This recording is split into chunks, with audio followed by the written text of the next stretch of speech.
Real talk کے پیارے ناظرین، السلام علیکم۔ ناظرین، آج میں آپ کو پچھتاوے کے متعلق ایک واقعہ سناؤں گا۔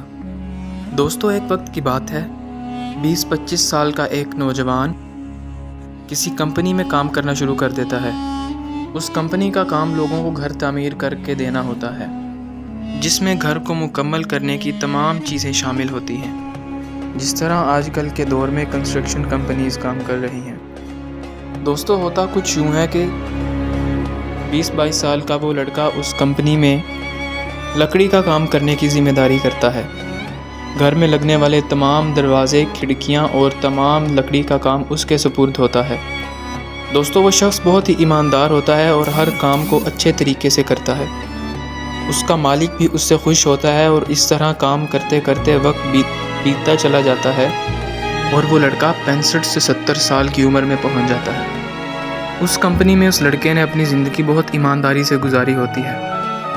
عمر کے اس حصے میں پہنچنے کے بعد وہ لڑکا سوچتا ہے کہ اب میری عمر اتنی زیادہ ہو چکی ہے تو مجھے اب یہ نوکری چھوڑ دینی چاہیے۔ وہ کمپنی سے ریکوائرمنٹ کے طور پر ریٹائرمنٹ طلب کرنے کی کوشش کرتا ہے۔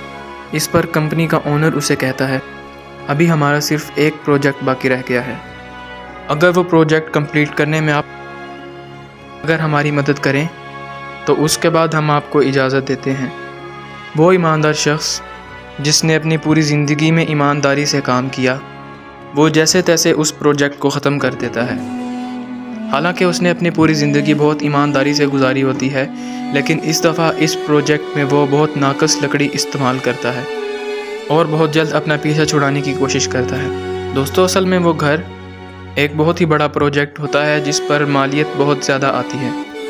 دوستو، یہ پروجیکٹ ختم کرنے کے بعد وہ شخص ان سے ریٹائرمنٹ لے لیتا ہے۔ کمپنی کا اونر اس بندے سے بہت خوش ہوتا ہے اور اسی وجہ سے اس کی وجہ سے کمپنی کے تمام لوگوں کو، امپلائیز کو ایک پارٹی دیتے ہیں جو اس کی فیئرویل پارٹی ہوتی ہے۔ فیئرویل پارٹی میں اس کی ایک سپیچ رکھی جاتی ہے اور سپیچ کے بعد اونر اسے گفٹ کے طور پہ کچھ دینا چاہتا ہے۔ دوستو، وہ جو مکان اس شخص نے بہت ہی جان چھڑا کے بنایا ہوتا ہے، وہ اونر اسے وہ مکان گفٹ کر دیتا ہے۔ کمپنی کے تمام امپلائیز کو اس شخص کی قسمت پر بہت رشک آتا ہے، لیکن در حقیقت اس مکان کی حقیقت تو وہ شخص خود جانتا ہوتا ہے جس نے اس مکان میں بہت ناقص لکڑی اور بہت گھٹیا میٹیریل استعمال کیا ہوتا ہے۔ اس ایک حرکت کی وجہ سے وہ شخص اپنی پوری زندگی کی گئی ایمانداری کو کوستا ہے اور اس شخص کو بہت ہی زیادہ پچھتاوا ہوتا ہے۔ دوستو، اس لیے کہتے ہیں کہ اپنی زندگی میں کبھی کوئی غلطی نہ کریں جس سے آپ کو پوری زندگی نقصان اٹھانا پڑے۔ اس لیے کوشش کریں کہ ہمیشہ ایمانداری کا دامن ہاتھ سے نہ جانے دیں، کیونکہ ایمانداری میں ہی کامیابی اور زندگی گزارنے کا اصل راز ہے۔